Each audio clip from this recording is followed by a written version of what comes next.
असा हात धर. हा.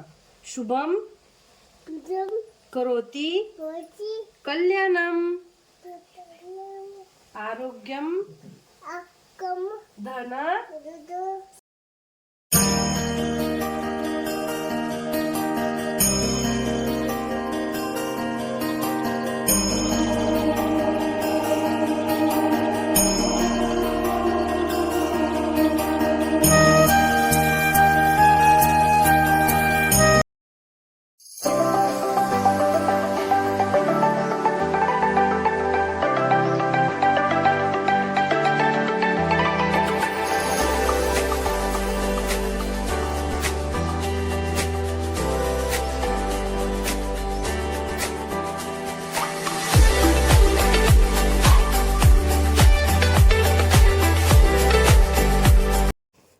हाय हॅलो नमस्कार, मी स्नेहा तुमचं सगळ्यांचं आणखी एका नवीन व्हिडिओमध्ये खूप मनापासून स्वागत करते.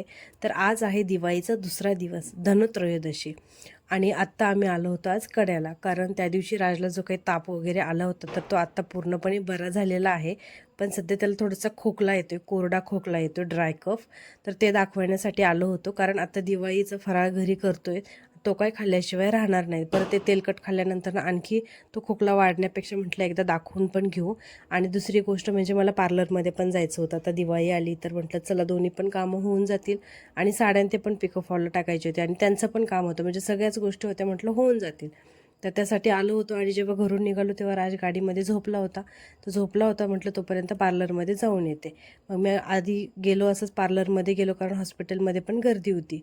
मग मला पार्लरमधून येऊपर्यंत तो उठला होता. मग हॉस्पिटलमध्ये गेलो तर डॉक्टरांनी एक सिरप दिले, त्याला चेंज करून तेवढ्यावरती कंट्रोल होईल म्हणले. ते काही प्रॉब्लेम नाही आहे, बाकी तसा ताप वगैरे काही येत नाही आहे त्याला. आणि मग तिथून हॉस्पिटलमधून आल्यानंतर ह्यांनी त्यांचं काम केलं आणि मग आता निघालो होतो घरी. यायलाच खूप उशीर झाला होता, घरीच 12:30 वाजले होते. आणि मग सगळं हे आवरता मग परत 2:30-3 वाजले आम्हाला घरी जाऊपर्यंत. आणि घरी आल्यानंतर मग आज करायच्या होते चकल्या. आणि मेन म्हणजे यावर्षी आम्ही करणार आहोत गव्हाच्या पिठाची चकली. मला हॉस्पिटलमध्ये येऊपर्यंत आत्यांनी पीठ वगैरे वाफवून ठेवलं होतं. हे गव्हाचं पीठ आहे आणि गव्हाच्या पिठाची चकली करायची आहे.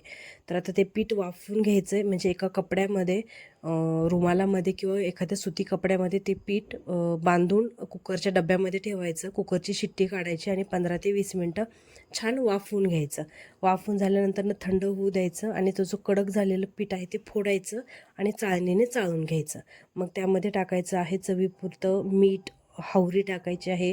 त्यानंतरनं ओवा मिक्सरला बारीक करून टाकायचा आहे, कारण मध्ये तो सोऱ्याच्या येत नाही. मग आणि तिखट टाकायचं आहे थोडंसं.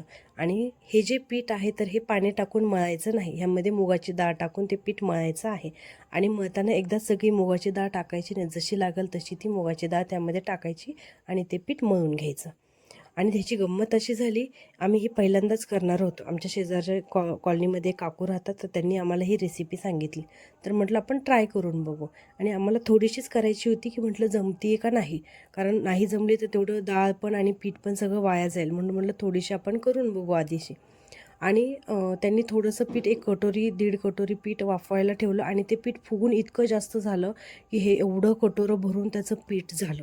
मळल्यानंतरनं इतकं भरपूर झालं, ते करायला पण खूप वेळ गेला. त्यामुळे आता जर तुम्ही करणार असेल तर थोडंसंच पीठ जे आहे तर ते वाफवायला ठेवा.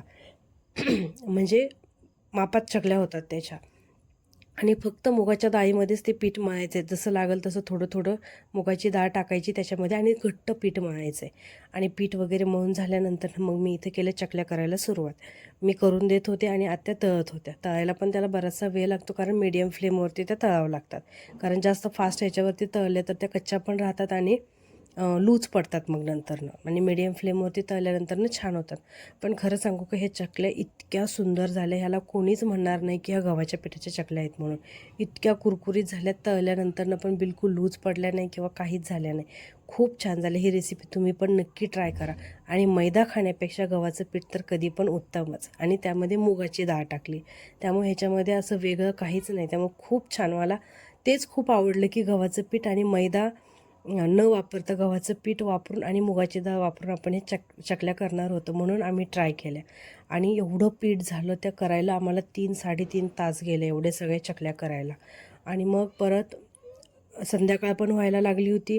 त्यात आज धनत्रयोदशी होती, यमदीपदान पण करायचं होतं आणि मग हे सगळं चकल्या पण करायच्या राहिल्या होत्या. मग इथं समोरची जी पंकज आहे, तुम्ही तिला व्हिडिओमध्ये पाहिलेलं आहे, मग तिची मोठी बहीण गायत्री, तिला बोलवलं. मग ती आली मदतीला आणि मग तिने नंतरनं बऱ्याचशा चकल्या करून दिल्या. मग आत्याने तळल्या आणि मग मी तिथून उठून बाकीची जी तयारी आहे, यमदीपदान, धनत्रयोदशी, परत दिवे लावायचे, हे सगळं मग मी केलं नंतरनं. तर आता हे चकल्या ज्या आहेत तर त्या झालेल्या आहेत. आता इथं मी करते आहे धनत्रयोदशीची पूजा. तर इथं 7 धान्य जे आहेत तर ते पूजायचे. त्याच्यामध्ये एक सोनं, एक नाणं, गहू, ज्वारी, मूग आणि जी हळद वगैरे असते ती, किंवा असं ह्या सीझनमध्ये आत्ताच्या सध्याच्या कंडिशनला जे धान्य आपल्या घरामध्ये येतं तर त्या धान्याची पूजा करायची असते. तर हे एवढे 7 ज्या वाट्या आहेत तर त्याच्यामध्ये मी भरून हे पूजेसाठी काढल्या होत्या ह्या 7 वाट्या. तर चला आता ह्याची पूजा करून घेऊ.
हा असा हात धर. हा.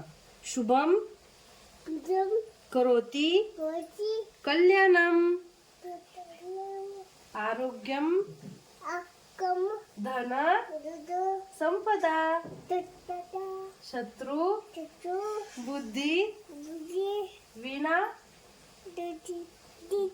शाय दीपक ज्योति नम स्तुते दिव्या दिव्या दिव्या दीपक काणी कुंडल मोतीहार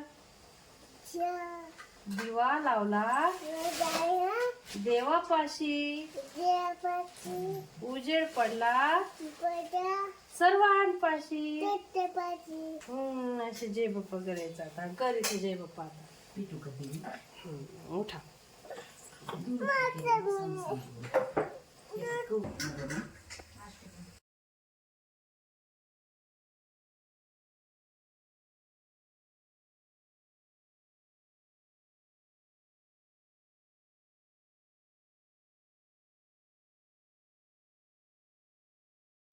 आणि धनत्रयोदशीची पूजा झाल्यानंतर मग आता करायचं होतं यमदीपदान.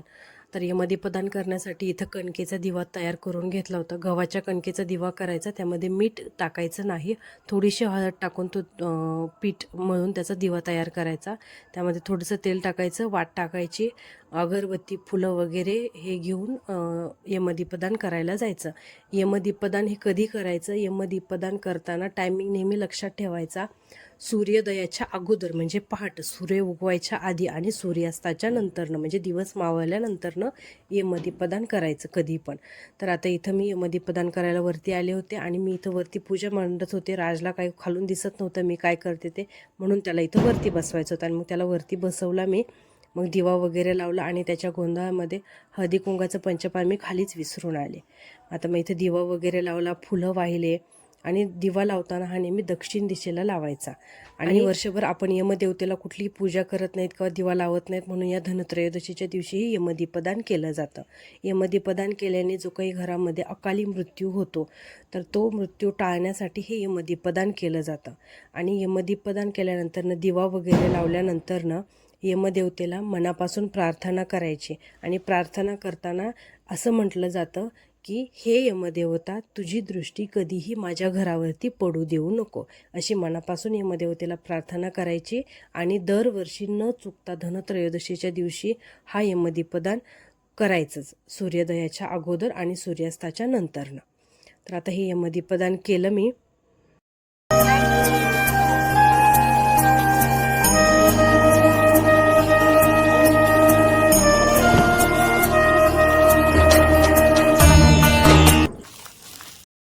आणि मग खाली आल्यानंतर इथं केली पंत्या लावायला सुरुवात. तर ह्या वर्षी मी गावातून 1 डझनच पंत्या आणल्या होत्या, गेल्या वर्षीच्या काही शिल्लक होत्या आणि त्याच्यामुळे मग 1 डझनच आणल्या, जे की तुम्ही एका व्हिडिओमध्ये दाखवलं होतं मी. तर काही पंत्या घरी लागतात आणि काही दुकानामध्ये 3-4 लागतात.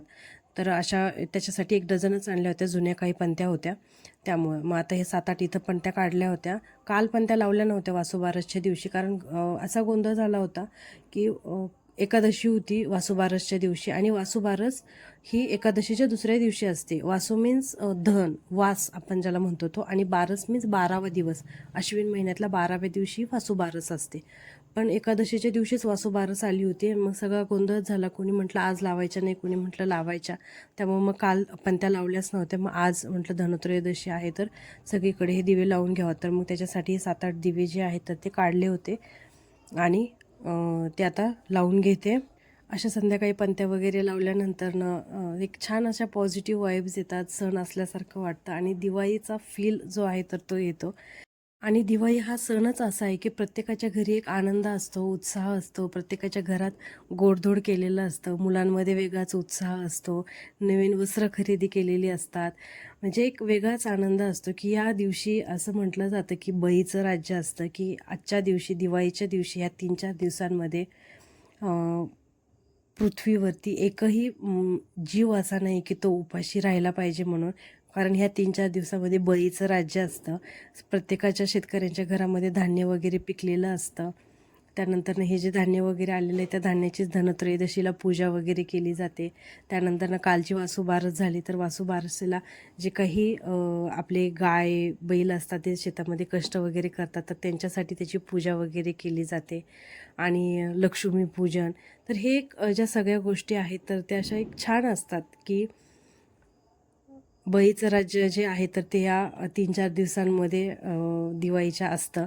त्यामुळे एक छान असतं सगळ्या गोष्टी. तर इथं असं सगळीकडे दिवे वगैरे लावून घेतले, कंपाऊंडवरती 3-4 ठेवले आहेत आणि इथं बाजूला 1-2 ठेवते. जास्त दिवे लावले ना की राज काय करतो, त्याच्यातली जी वात आहे तर ती काय करतो अशी हे करतो आणि मग चटका बसायची भीती वाटते. त्यामुळे आत्ता सध्या एवढेच लावले आहेत मी.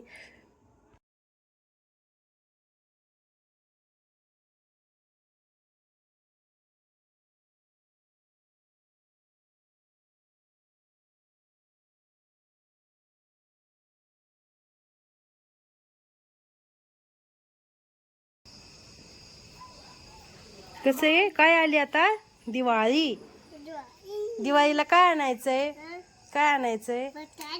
फटाते. आणि अजून काय आणायचंय, अजून काय आणायचंय? बंदूक. काय आणायचंय मोठ्याने सांग ना. फटाके आणि बंदूक. बंदूक. ठोय ठोय. किती फटाकडे आणायचे आपल्याला? 2च आहे फक्त. एक एकच होय. एक फक्त एक. आम्ही एवढीच आणणार आहे.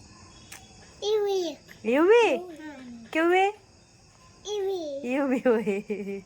छान म्हणते एवढी. आम्ही एवढी मग मला देशील? हो. हा दीदीला इवी दीदीला दीदीला द्यायचे का? हो. हा आणि अजून कोणाला द्यायचे? डेटा डॅडाला. आणि बाहेरचं सगळं आवरून झालं, पूजा झाली, सगळं झालं. तोपर्यंत गायत्रीने राहिलेल्या थोड्याशा चकल्या करू लागली ती. आणि मग ह्या सगळ्या थंड व्हायला ठेवल्या होत्या. तर ह्या बघा किती चकल्या झाल्यात त्या पिठाचा फक्त अंदाज न आल्यामुळं हे एवढ्या जास्तीच्या चकल्या झाल्या आहेत. तर आता ह्या सगळ्या डब्यामध्ये भरून ठेवते. आणि आजचा व्हिडिओ पण मी आता चला इथंच एंड करते. तर हा व्हिडिओ तुम्हाला कसा वाटला हे मला कमेंटमध्ये नक्की सांगा. चॅनलवरती अजून नवीन असाल, चॅनलला अजून सबस्क्राईब केलं नसेल तर नक्की सबस्क्राईब करा. म्हणजे येणाऱ्या अशा छान नवीन व्हिडिओचे नोटिफिकेशन तुम्हाला दररोज मिळत राहतील. तर चला भेटूया उद्याच्या व्हिडिओमध्ये. तोपर्यंत बाय बाय, टेक केअर आणि सगळ्यांना हॅपी धनत्रयोदशी.